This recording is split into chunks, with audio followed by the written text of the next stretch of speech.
Here is Greewhiz, and so we're calling him Wiz, which is a sort of funny name, but he's a goofy guy, so it fits him just fine. And Greewhiz is a 16-3 and a half hand 5-year-old thoroughbred gelding by Greeley's Conquest, which is, of course, the Mr. Greeley line. And I tend to find that these horses out of this line, they tend to be better than average movers, and I would say the same about this guy. That's why I bought him. So he's a really big, beautiful horse, lovely natural movement. This is his second ride, and what he's working on in the tack is like your very, very typical right off the track green horse scenario. He's a little bit crooked. He wants to lean on his left shoulder. So I'm really working on trying to get him up straight between his shoulders. And you're working on the same thing and tracking both directions. To the tracking left, he needs to get up off his inside shoulder, and tracking to the right, he needs to be straight on that outside shoulder. So you're sort of babysitting the left shoulder both directions, which makes it very, very simple. Not a lot of brain power involved here in what this horse needs to work on. And the first time I rode him, I tend to not do first rides with spurs on. I just like to come in totally neutral without a lot of extra aids and just sort of see what I'm working with. It's really just an assessment. And he is a beautiful mover. And sometimes these horses that have a lot of natural suspension and things like that, they tend to be a little bit more up. But he is not that. He is actually quite quiet, and he requires quite a bit of leg. And so, plus, he needs to get a little straighter through his shoulders. So as I was riding him that first time, I was thinking, yeah, I definitely need to come back with some little spurs. They're just little Tom Thumb spurs. It's not like I'm attacking them with spurs, but just that little extra oomph coming from my lower leg really helps me to straighten them up. And so that's what he's working on here. Just very simple. He needs to get straight through his shoulders. So when we're tracking to the left, we're working on finding some left flexion. And when we're tracking to the right, we're really working on some counter bend, or at least the thought of it. It doesn't actually appear that way. You're just hopefully finding actual straightness. But that's sort of what I'm thinking about in my head as I'm riding him around. And when he does actually find that straightness through his shoulders, the horse makes beautiful shape, which of course isn't surprising because he has really lovely natural movement, and he's well put together, and he's just a really gorgeous looking horse. So he really is going to make a beautiful package as he puts all this stuff together. It's amusing to me right now. I have a big group of new horses, and they're all just as quiet as can be. And I'll tell you, at the end of the day, I'm pretty tired because I'm having to use my legs so much.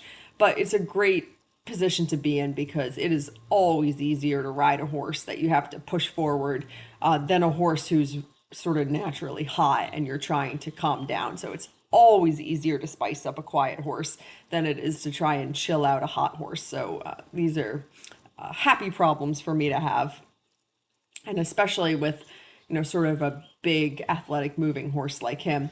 And actually the hardest part, this horse has a gorgeous canter, sort of as you would expect from a horse that moves like this.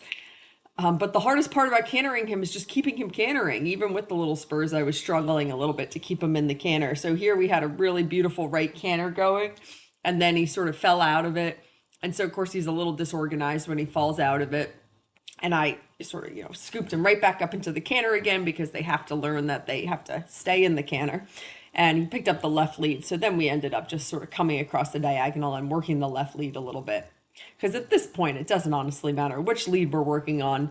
It's the same thing both directions. So in the canter, he's working on sort of the same straightness that I was talking about in the trot, and also just keeping cantering. He's just got to keep coming, coming. So lots of leg, lots of clucking. I need to cluck less. I'm over clucking. I'm overcompensating with clucking. But actually, this was quite a nice canter here that we ended with. He got the message that we have to keep cantering, and it doesn't matter which lead we're on, we are going to keep coming along, and he ended really nicely here. So Wiz is very sweet to work around. I'm lucky right now. I have all of these sort of quiet, sweet horses. It's like life is easy street, except for the fact that I'm a little tired at the end of the day from all the squeezing to keep them self-propelling. But they're all really kind, sweet horses right now I have in the barn, which just makes life so pleasant to be working with all these horses all day long. And so I've got some cross tie footage of him here at the end. And then he doesn't have any vices, no behavioral weirdness whatsoever. Just really lovely horse to be around, both in the tack and on the ground. He does kind of like Bullet Breeze. He has an old left front osselet. And so I've got him priced a little bit lower than I shouldn't say a little bit lower, a bit lower than what I would, of course, if he didn't have that. And, I know I went on and on about this in Bullet Breeze's video, so I won't go on about it in this video. But once an osselet is, old and set and cold, it doesn't bother them as they go on into their next career. I'm not going to market him as your next 5-star horse, but there's absolutely no reason why this horse can't be developed and climb up the levels. And but also he is pretty quiet, so if you're just sort of looking for like a really nice moving flashy mid-level prospect, I mean 100% that could be his jam. He is going to be very amateur friendly, and for somebody who's in a good program working with the trainer, and even professionals should be working with the trainer. I mean, we all should be working with trainers. Everybody should be trying to improve, but there's no reason why this horse won't be pretty easily developed by any amateur rider who just really wants a lovely horse. He loves getting his face scratched after the tack comes off. Anyway, so here he is at cross size, really lovely horse.